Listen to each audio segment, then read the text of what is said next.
The following program deals with a controversial subject. The theories expressed are not the only possible interpretation. Viewers are invited to make a judgment based on all available information.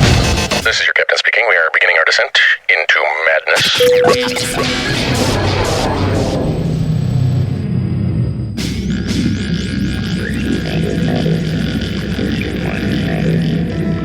Open your mind.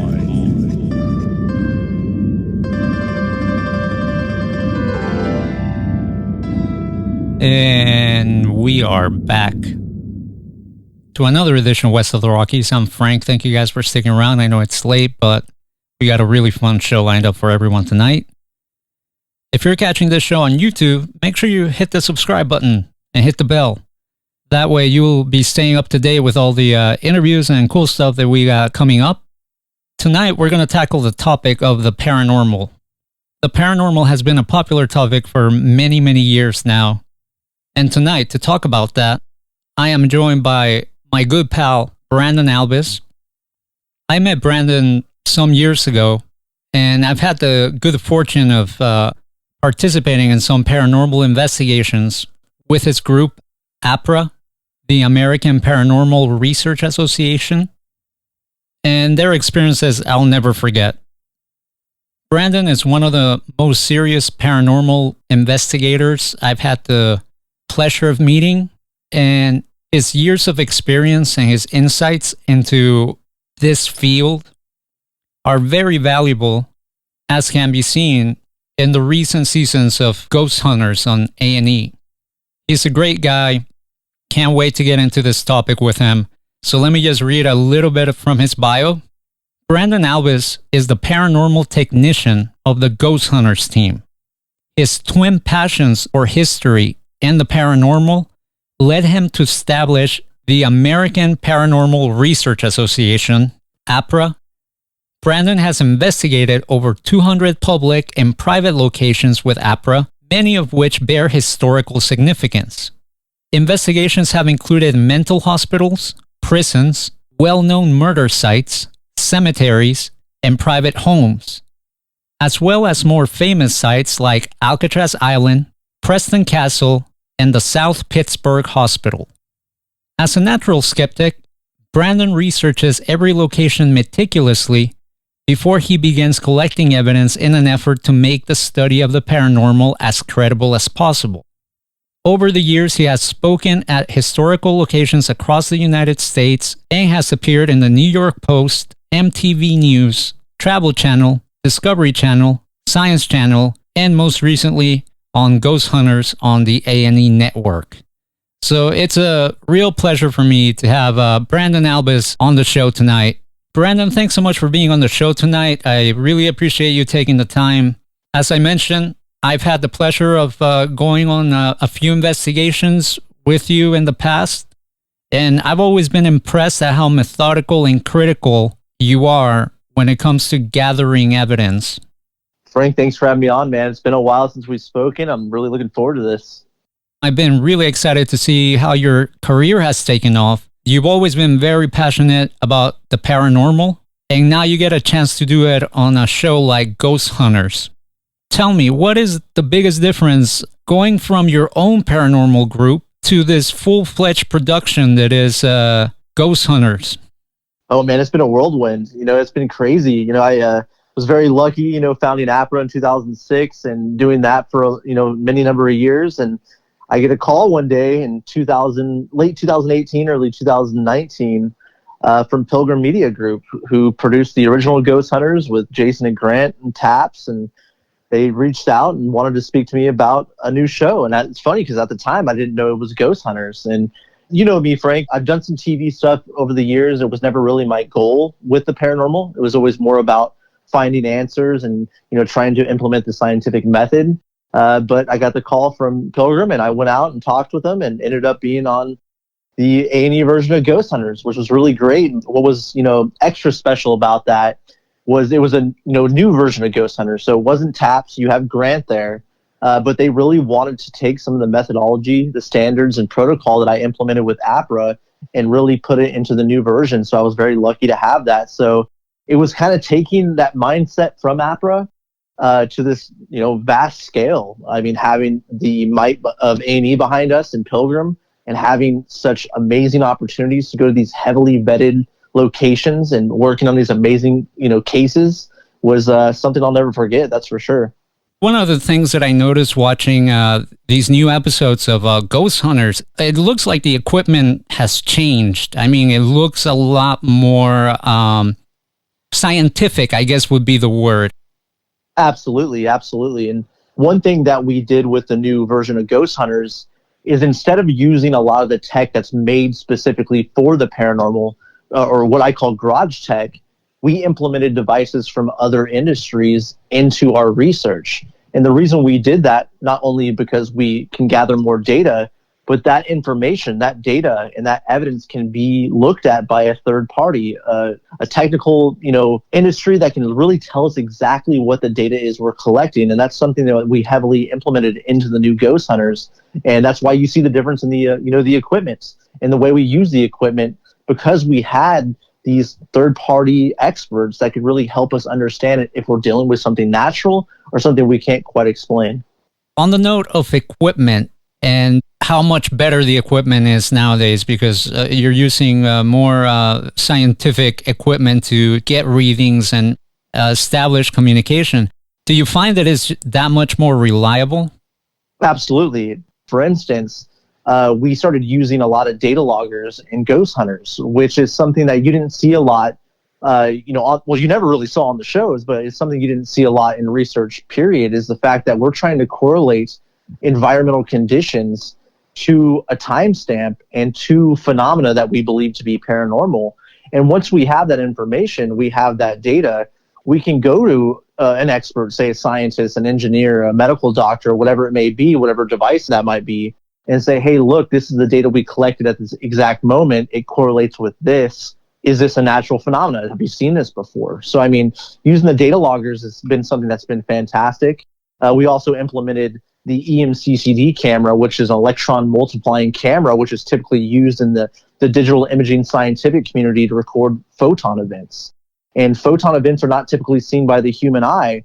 And we implemented that into locations where people were seeing full-bodied apparitions and shadow figures and all these different things. And we had some amazing results with that device that correlated with environmental changes at the exact same time. So once we start to do that, now we're starting to talk real science, and we're starting to talk factual data and empirical evidence, and that's been very exciting for us. So it's far more reliable, not only in the sense of trying to further this type of research, but again, it goes back to the point that we're taking this information, this data, and having it analyzed by an expert from that field. Brandon, you've investigated over 200 locations, and these span everything from abandoned hospitals, asylums, prisons, cemeteries, a lot of historical locations as well, and private residences. Is there any one location that you find that it's usually more active than others? It's tough because it's always different with locations. Obviously, history plays a major part into any of the, phenomena that we perceive to be paranormal or supernatural. But I think there's always what we call the elements of a haunting. There's the specific type of history, specific type of environmental conditions that are associated with these places that have a lot of activity. And again, that varies. That could be an old Victorian house. It could be an abandoned mental hospital. It could be a brand new apartment building. It all depends, But I think that the environmental conditions, the geographical location has a lot to do with it. And what that means right now, we don't quite understand. But by trying to implement science and going out there and trying to find data and empirical evidence, I think that's going to take us to that next level of understanding why some of these locations are more active than others. As far as locations, this is probably going to be a difficult question to answer, but do you have a favorite one? Oh, man, I'd have to say the RMS Queen Mary. That's a location that I've collected so much data at, some of the most significant audio data, the most significant visual data I've ever collected, and a location over almost a decade that continued to produce results, consistent results. So I'd have to say the RMS Queen Mary, that's for sure. Is there a location that you haven't investigated yet that you definitely want to be sure you visit? I would love to do the Tower of London in some capacity. That would be a huge feat, but man, I would love to get into the Tower of London. I think it has that formula. I think it has all the elements of a haunting. I think it has the makings of a perfect haunted location, and that's a location hopefully in my lifetime I can get to. Yeah, for the folks that are not familiar with the Tower of London, definitely give it a Google. It's some grim history. I got a chance to visit and did the little tourist tour, like the little guided tour. It's crazy how much happened in such a small, area. So I can totally understand why that would be a location that you would want to visit. When we talk about locations, one of the things that I get asked is, how can a church be haunted? Churches are generally regarded as, these very kind of positive spiritual places. But over the years, I've heard many people go investigate churches, and apparently there is paranormal activity there. Are we to assume that not all paranormal activity is negative, as the connotation tends to be? You're exactly right. You see a lot of the shows that are out there now, and a lot of the, paranormal investigators that jump to the conclusion that all activity or perceived paranormal phenomena is negative in some way. And that's definitely not the case. I think more times than not, it's really not negative. There could be a positive experience within it. We think about the idea that energy is neither created nor destroyed. Our body is made up of energy. Our brain's firing off neurons right now. So where does that energy go when we die? Does it retain consciousness? That's the big question. So say if someone passes on, they do retain consciousness and that energy is still alive in some way. If they enjoyed going to a place such as a church, why wouldn't they visit that in death? And that's the big question. So I think a lot of the times that you have a lot more positivity out there than is portrayed in a lot of the shows and a lot of the research nowadays. Are you yourself a spiritual person? Do you practice any type of protection when going to some of these places? I know a lot of people will pray before they go in and when they come out, or they will do their own type of cleansing before beginning an investigation. Do you have any type of practice?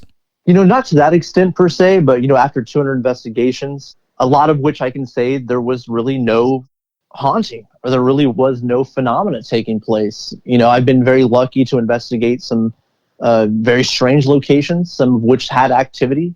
But out of all those locations, I would probably say maybe 10 to 15 of them are actually active and haunted. But going into a location, I always remain grounded.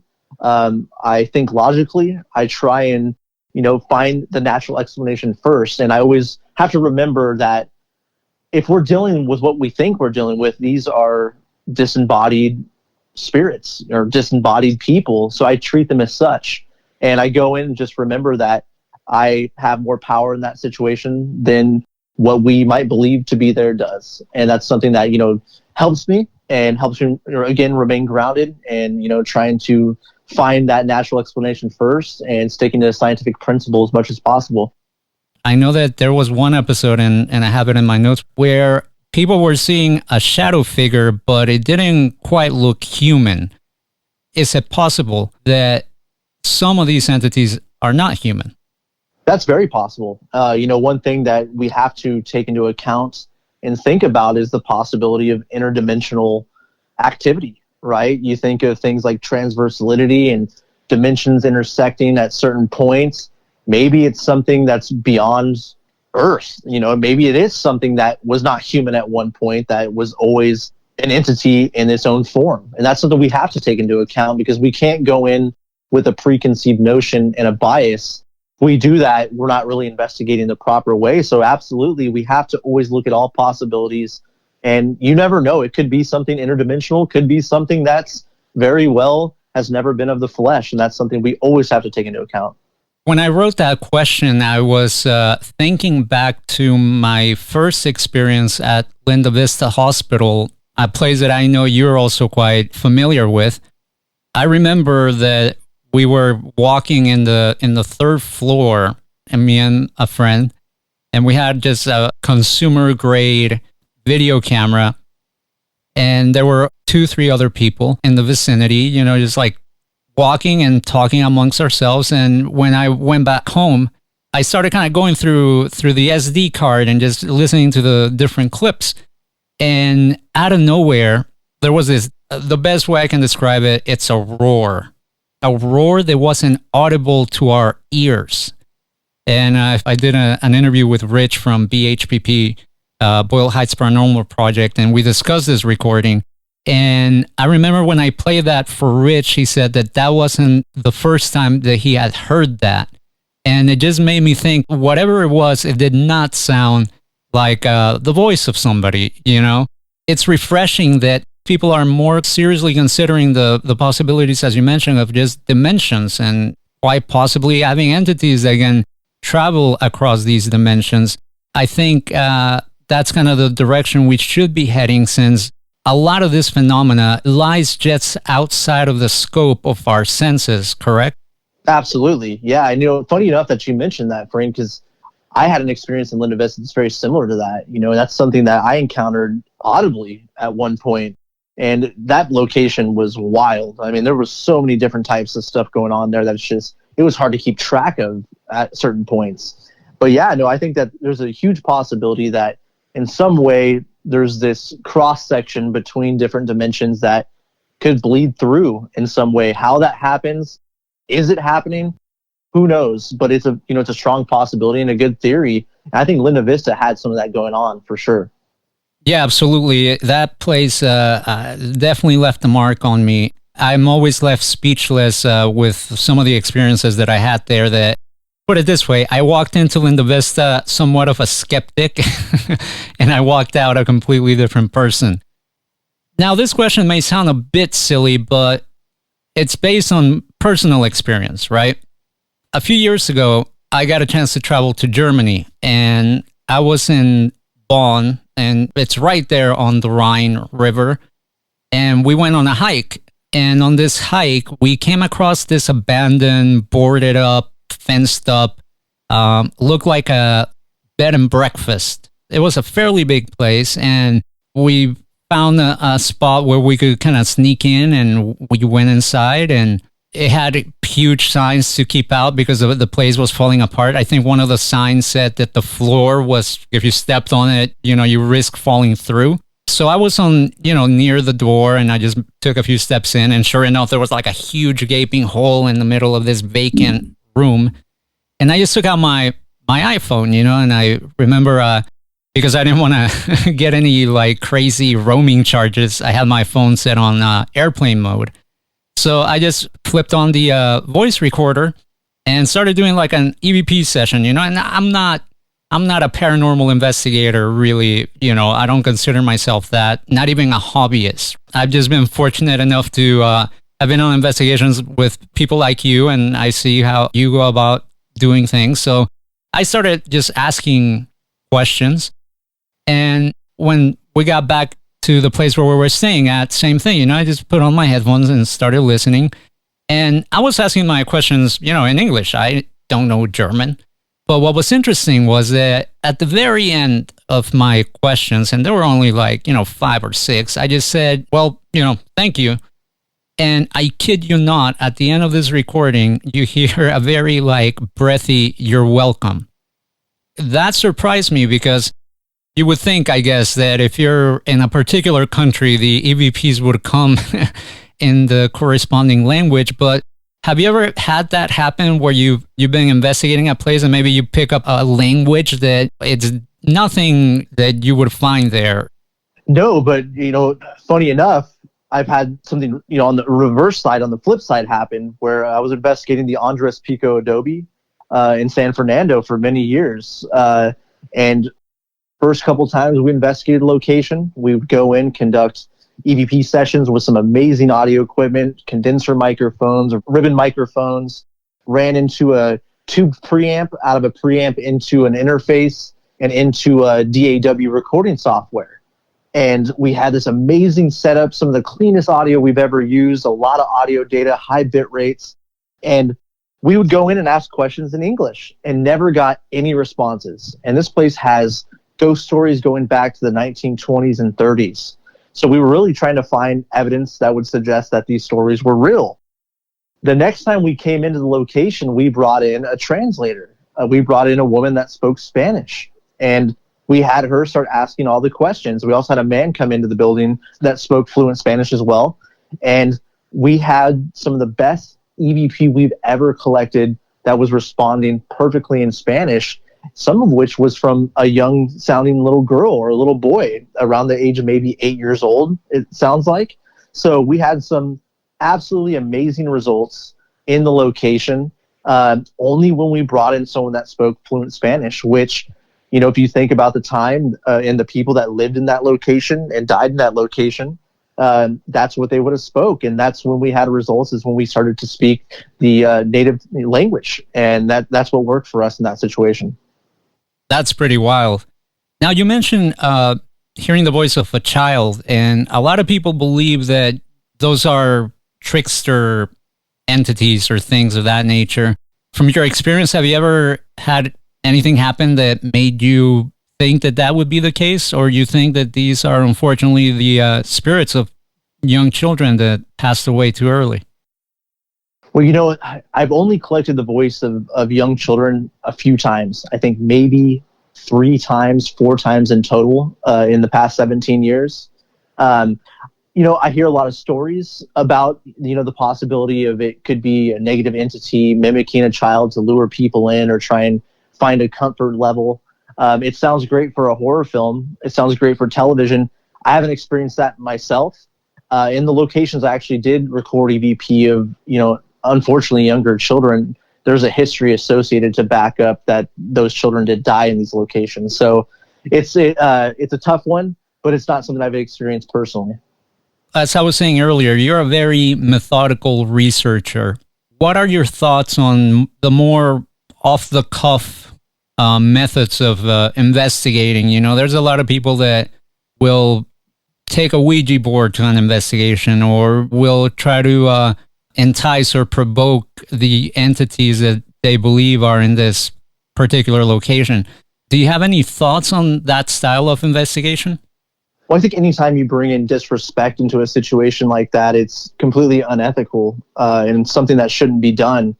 Because if we look at the theory of what we believe to be, you know, disembodied people, you know, people that have retained consciousness after death, you shouldn't go into someone's house or someone's residence or place where they reside and start to disrespect them. I think that's completely unethical and something that shouldn't be done. But as far as things like Ouija boards and, say, ITC devices and some of the garage tech that's out there, obviously we're in a field that's not exactly a science. A lot of people would call it a pseudoscience. So there's really no right or wrong way to do it, especially depending on what your ultimate goal is with investigating the paranormal. But if we ever want to be taken seriously in this field, we have to implement scientific principle. We have to implement ethics, standards, protocol, and methodology. And that's something that we have to bring into this field if we ever want to be taken seriously. I talk a lot about different types of research and scientific research. You have the exploration of space. You have the exploration of the ocean. I think the last final frontier and the next big, great exploration is life after death. We have to start to implement scientific principle and techniques used by scientific studies in order to be taken seriously. And that's something I implement into my research and something I advocate for. And I hope that one day a majority of this field and people that take this seriously will implement that scientific principle as well. I think that should be definitely the goal, because I believe that there is definitely more than meets the eye, no pun intended. And it's something that should be given a serious look. I think that humanity as a whole could benefit of just knowing a little more of this mystery. Now, a lot is said about haunted locations, but I wanted to ask you, is it possible for an individual to be haunted? I believe that. Yeah, I do. I mean, there's been a lot of cases we worked over the years. Actually, one we did on Ghost Hunters in season 1, where we went to a house where this woman was having these very traumatic types of activity and hauntings going on in her location, in her house, to the point she moved out of the location, right? And we went in to investigate. We go in, we set up all of our equipment, we, run an entire investigation. Absolutely nothing happens. Night 2, we come back, we bring her back to the house, and things just go bonkers, completely crazy. So I think there are people in some way that do have, I don't know if you want to call it an attachment or have some type of energy associated with them that attracts entities, or maybe they put off that energy themselves. I'm not quite sure, but we actually have documented that, and we actually did that in season 1 of Ghost Hunters. My next question kind of is related to that. I've been on my share of investigations, and I've been in some investigations where like absolutely nothing happens. And I've been on investigations where I'm taken aback by what's going on. Do you think that there is a particular type of person that is more prone to experiencing paranormal activity? I do. And I think that we've witnessed that in the past with people going into a location and collecting more evidence than other people. And it's not because they're doing something different per se than the others. It's just that there's an attraction there. Maybe their beacon's a bit brighter than others. There's a light associated with that in some way. But we've seen it in the past. And, how that happens, why it happens, I'm not quite sure. But I definitely think that there is something to it. I guess that would explain a little bit of people who have psychic abilities. It sounds like what you're describing a bit, right? Yeah, absolutely. I do believe that there are people out there that do have abilities, and it can aid in investigations and research. And sometimes there's people out there that have those abilities that just don't quite know they have them and have experiences on a regular basis. Now, you produced everything from short-form web content to full-length documentaries. Why did you decide to write this book that's going to be coming out soon? The title is Elements of a Haunting, Connecting History with Science to Uncover the Greatest Ghost Stories Ever Told. Was this just what you felt was the natural progression for you? Yeah, absolutely. It was, definitely part of the natural progression, but it's also the perfect format to get 17 years worth of work out there in a way that's going to be, I think, a bit more compelling than a visual format. The visual format's always great. It's a lot of fun to watch. You can do a lot with it, but you can add a lot more research and a lot more information into a book. And that's something that with Mustafa Gadalari and I, we wrote this book. We signed a publishing deal with Llewellyn Worldwide. The book's going to be out on January 8th. We've been actually very lucky that we've been number 1 in the new release in Ghosts and Hauntings category on Amazon for quite some time now, which has been really fantastic. But this book was a way for us to implement everything we've been talking about in this conversation, implementing scientific principle, implementing a set of ethics, standards, protocols, and methodology that'll hopefully push this field forward and really help us be taken seriously. So taking all that information we've had for 17 years and putting it into this format has been something that's been absolutely amazing. In the book, you cover 6 locations. You obviously visited way more than that while filming Ghost Hunters. Why did you narrow it down to those 6?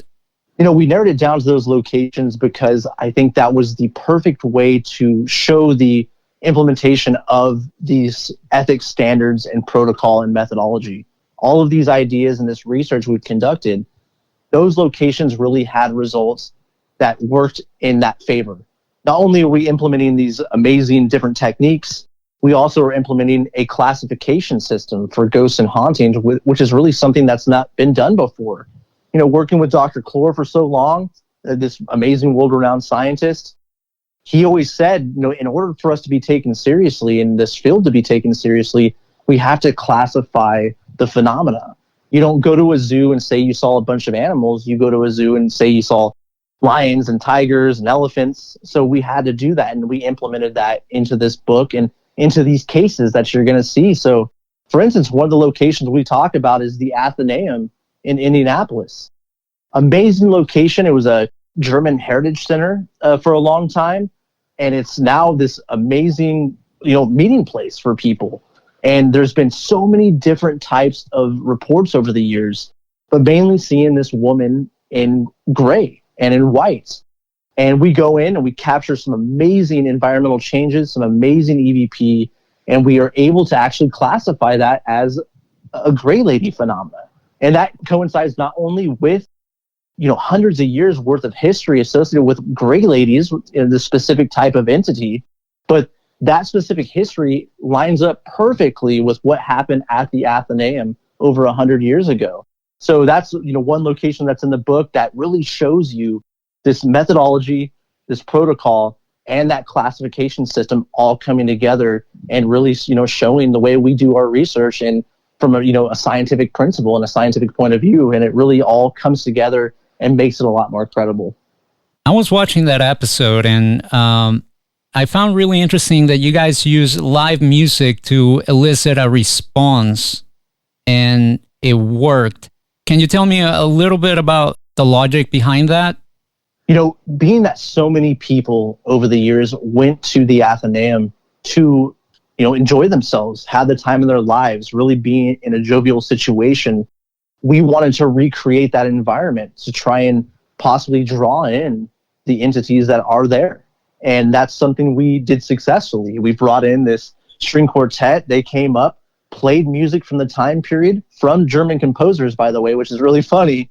And things started to happen during and shortly after. So our idea and, the concept behind that was to recreate that environment, to bring back that atmosphere that was once enjoyable for these people that loved this place so dearly. And if they're back visiting this location, maybe that's going to incite some type of response. And it was actually very successful.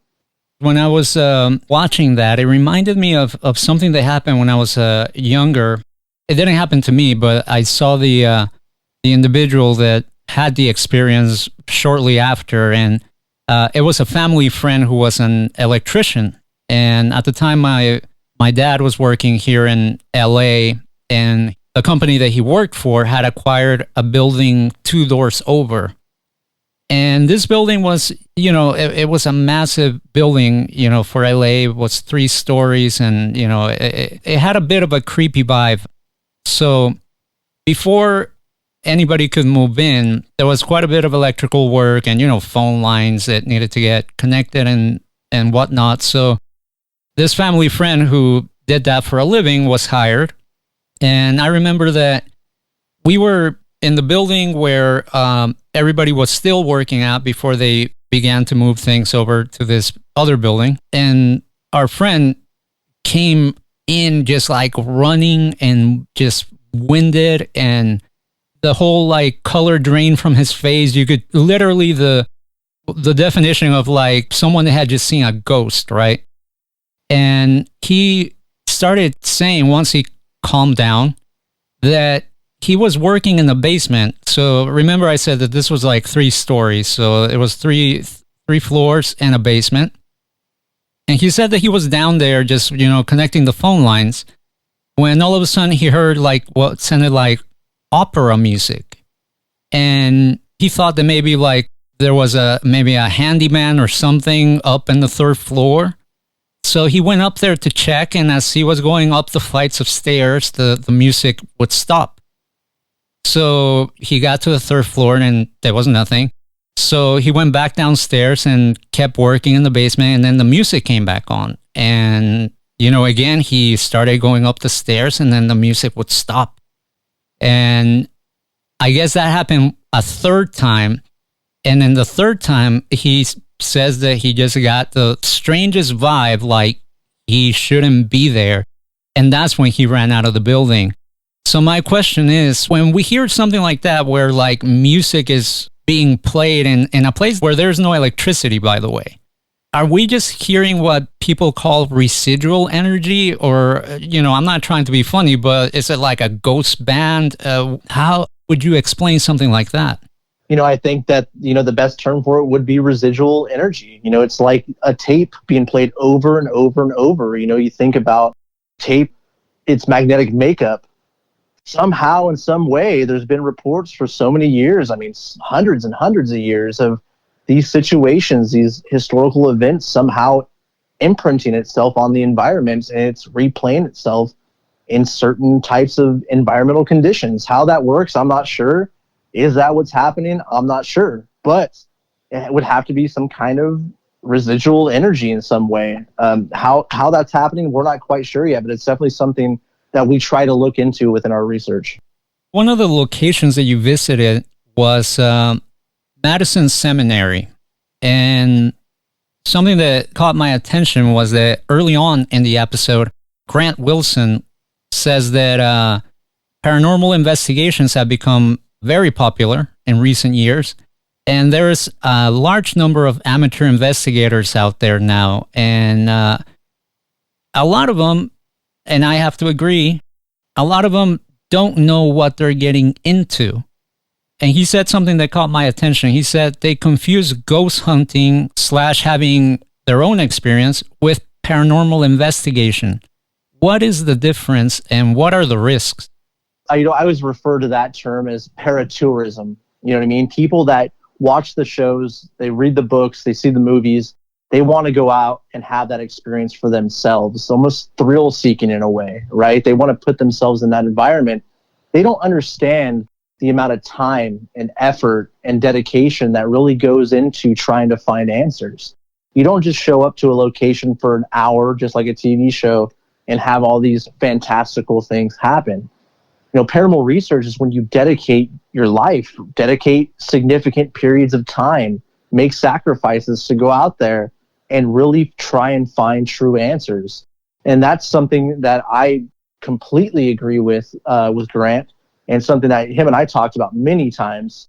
But yeah, I think the difference is what we call paratourism, something Mustafa and I call paratourism, and then you have paranormal investigation or paranormal research, where people are really dedicating resources, life, time, everything they have to try and find real answers and provide that information to other people, instead of going to a location for a night and trying to have these experiences that they witnessed through media.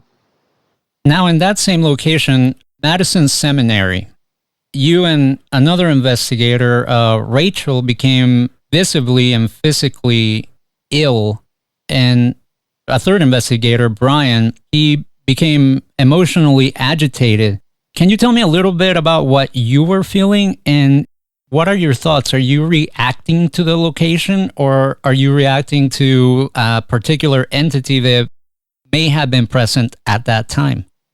All I can say is that, it was a very intense situation, right? So after we had our run, we're down there investigating for, well over an hour in this one small basement area.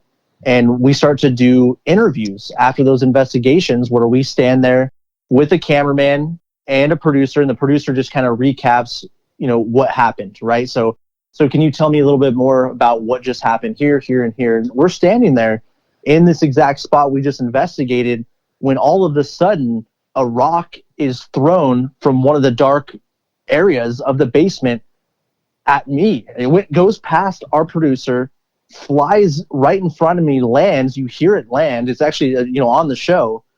But then as soon as that happens, the data logger that we have starts to show environmental changes. Not only did the temperature start to change drastically in that location, but there was pressure changes as well, which is very interesting. And then moments after those pressure changes and temperature changes, the motion detector in that room where that rock was being thrown from actually is triggered and goes off. So am I reacting to a possible entity that was there? I'm not quite sure, but there was massive environmental changes with this rock being thrown, with the situation happening right before us.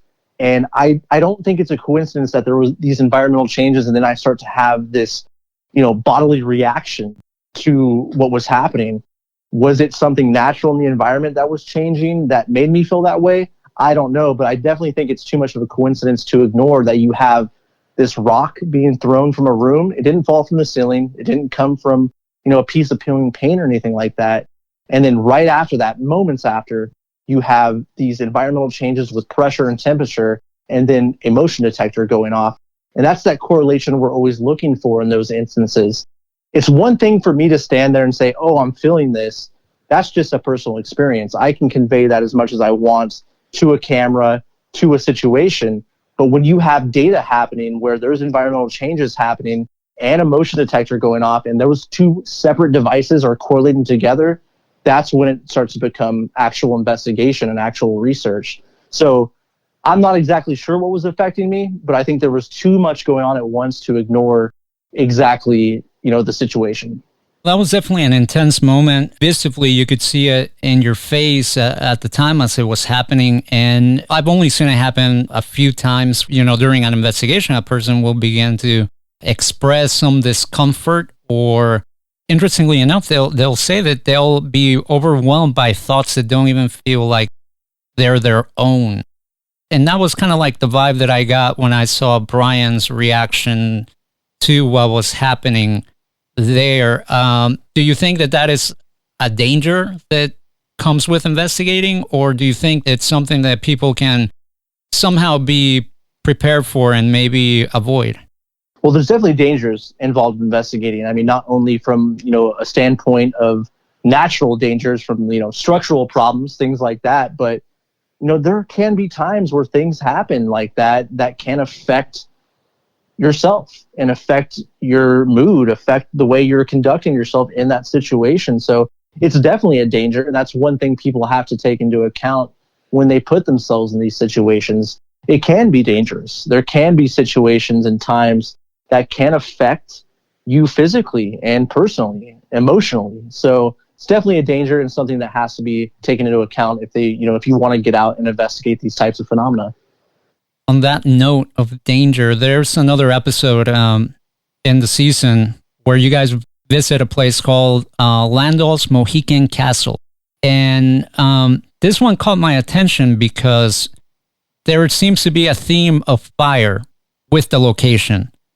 And there was a moment where some of the investigators could smell gas.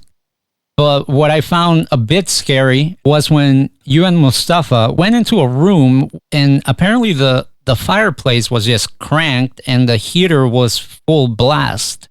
Can you tell me a little bit about what was happening there? Yeah, this location, Landoll's Mohican Castle, not only has a history with fire with the structure that's currently there now, but 100 years prior, there was a church that stood right in that same exact spot. And the cemetery that was, the graveyard that was in front of that church is still there on the property of Landoll's. And that place burned to the ground. So you have this very strange history of multiple structures, being engulfed in flames, some of which burned down. And then you have situations where Brian, Rochelle, and Grant go into the restaurant and the pilot lights out. All of a sudden you start to smell a bunch of gas. It's a dangerous situation. And then Mustafa and I go up into one of the suites upstairs, and not only is this fireplace full blast, you have a heater, a wall mounted heater that is on full blast as well.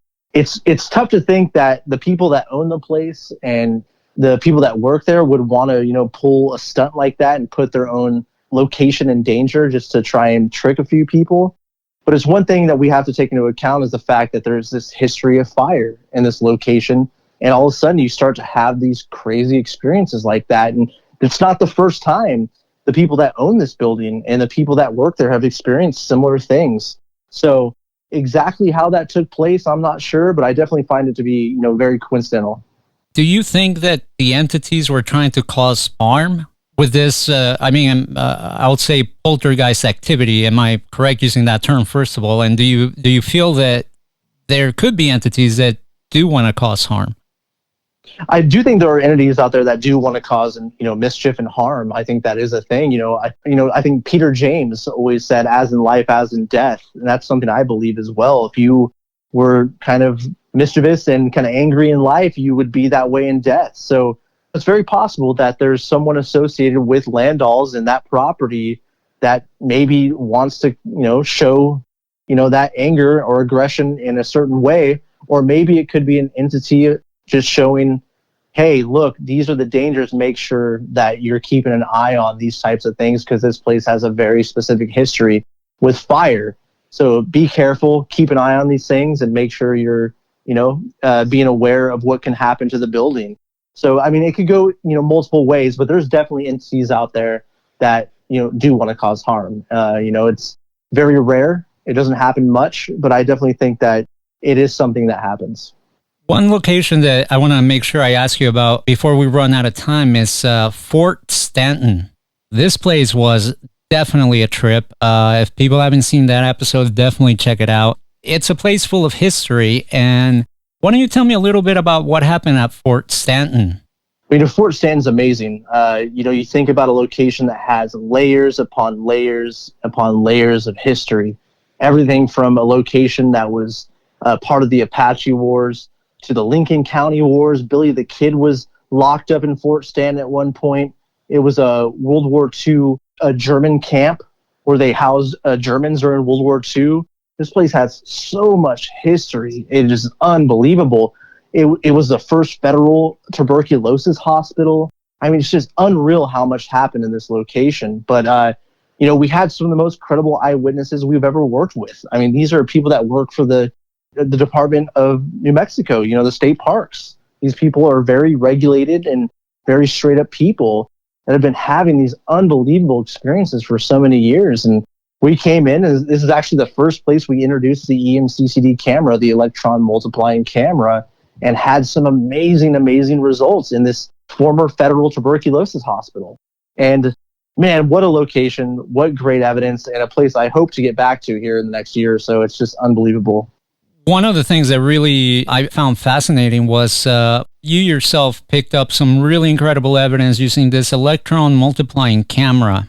I'm not even going to pretend to know what all that means, but I will only assume that it's a very sophisticated piece of equipment outside of my scope of operation.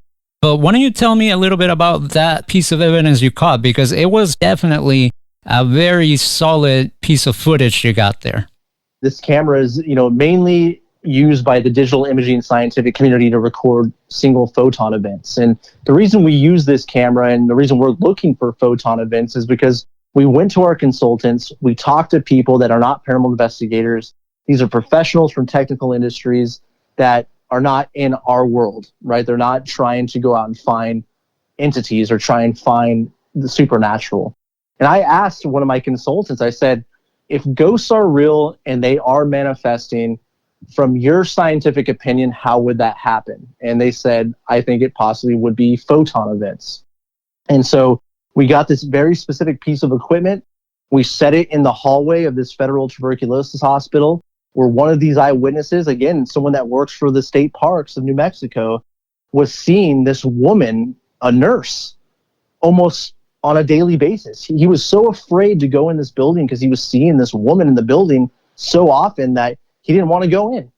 And so we took the camera in, we shot it down one of the hallways, and lo and behold, the silhouette, the figure of a woman peeks out, looks down the hallway right at us, and we capture it on this very specialized piece of equipment.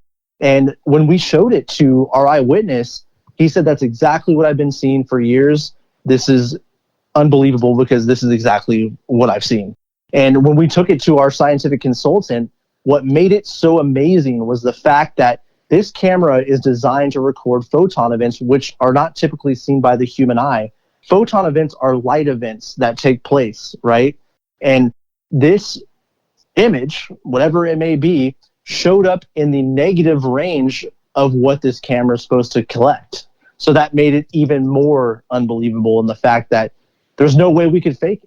There's no way, if we wanted to go in there and try and, pull the wool over someone's eyes or try and, make something look like an entity or, a supernatural being, there's no way we can do it. And this camera collected that image. It was backed up by our eyewitness. And it's, I think, something that's probably going to go down in history because it was such a significant step forward and a breakthrough for this field. Now, I received a message from a friend of mine, and I feel like you are probably more qualified than I am at answering her question.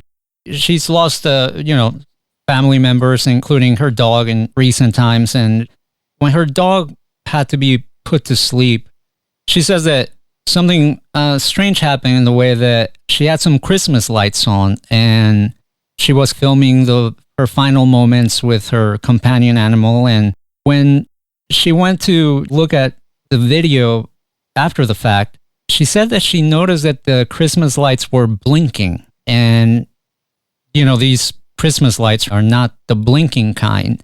And she was just wondering, because she has had experiences where she captured orbs with the same camera. Can a loved one that has passed on come and visit, and can they manifest themselves in this way? Absolutely. You know, I do believe that loved ones can visit, and I think that they manifest themselves in, you know, many different ways. You know, with this situation with the Christmas lights blinking like that, it could have been a very easy way for someone to try and get her attention, to say, hey, look, I'm here, I'm still around, you know, be aware. So I think that there's a lot of different ways that this type of activity and visitation can come through. And a lot of times it's through electronic devices like that, or, you know, a lot of times that there's disturbances with flickering lights or things turning on and off. So, you know, it is very possible that what she experienced was someone showing up to say, hey, everything's going to be okay. We're still around and don't forget us. It's definitely a sign of reassurance. And, you know, she followed that because I asked her, you know, have you had, you know, your mom manifest in other ways? And she quickly shared another instance where she visited the Rocky Mountain National Park, where they laid her ashes. And she says that when she got home after visiting, she found in her bag, in a zip pocket in her bag, 2 shiny stones that she says that there's no way she could have put them there. You know, she's not the type to be picking up things off the ground or anything like that. And she believes that that was her mom, again, manifesting and communicating that she was nearby. You know, it's not very common, but I've heard a lot of stories over the years, especially when it comes to seeing signs from loved ones like that. You know, I know people that have had photos come out of nowhere, coins, things like that just show up completely out of nowhere. So, you know, it's a very strong possibility. It's just a way of communication to say, hey, look, I'm still around, and, you know, don't lose sight of that. So, you know, it's something I've heard of many times, and I think it's definitely a possibility. Brandon, the book is called Elements of a Haunting: Connecting History with Science to Uncover the Greatest Ghost Stories Ever Told. It's already at the top of the Amazon pre-order list, and that's awesome. Congratulations. When can people get a hold of this book? Well, it's now available for pre-order. You can get it on Amazon. You can get it at Barnes & Noble. You can go right through our publisher, Llewellyn Worldwide. But the physical copies will be, you know, worldwide, you know, starting January 8th, 2022. So not too far away, but pre-orders are now available. They're out there. You can go to Amazon.com, search for the book, Barnes & Noble, or you can just go to my website at BrandonJAlvis.com, and there's a direct link right there. There's an event coming up in a few months in December where you and Mustafa are going to be there in person. Can you tell me a little bit about that? What's going down, and where can people get tickets and all that good stuff? Yeah, you know, Mustafa and I are going to be in Texas. It's going to be an amazing location, very cool, old haunted hotel. Mustafa's been there before, had some amazing experiences. I cannot wait to get out there. You can find tickets, again, through my website, BrandonJAlvis.com, or Flumeri Productions. Flumeri Productions, amazing. Ray runs the company. He does amazing events. You can find him on Facebook, Flumeri Productions, or you can just go to my website. And I, you know, cannot wait to get out there and meet everybody and investigate this beautiful piece of history. Thanks so much, Brandon, for taking the time to join us tonight and go down this strange and mysterious path that is the paranormal. And honestly, I couldn't think of a better person to talk about it than with someone like you that has had years of experience, and like I said, whose methods I respect, and I can assure people that all the evidence that you have presented over the years has been some of the best stuff I've heard and seen, and I wish you continued success in all you do.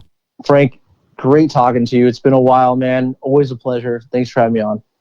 That was Brandon Alvis of A&E's Ghost Hunters. Definitely check out the episodes. I really enjoy watching all the different locations they visited and seeing them at work. Some really cool stuff. If you want to learn more about Brandon, you can always visit his website. That's Brandon J, the letter J, BrandonJAlvis.com. And definitely pre-order his book, co-author with Mustafa Gattalari, Elements of a Haunting, Connecting History with Science to Uncover the Greatest Ghost Stories Ever Told. It sounds like a great read. I can't wait to get my copy and have Brandon back again and talk about some of these locations that they covered in the book. As always, don't forget to follow the show on Twitter and Instagram at WOTR Radio. Don't forget to subscribe to the YouTube channel. That's youtube.com/WOTR Radio. Make sure you click the bell to stay up to date with all our interviews. And leave me a comment. Let me know what you think. Have you had your own paranormal experience? I would love to hear about it. You can leave it in the comments. And you can also check out the website, WOTRradio.com. That being said, take care. Be safe. God bless. Don't do anything too crazy. We want to see you back next week. Until then, bye-bye. West of the Rockies with Frank the Engineer on the Independent FM, Los Angeles.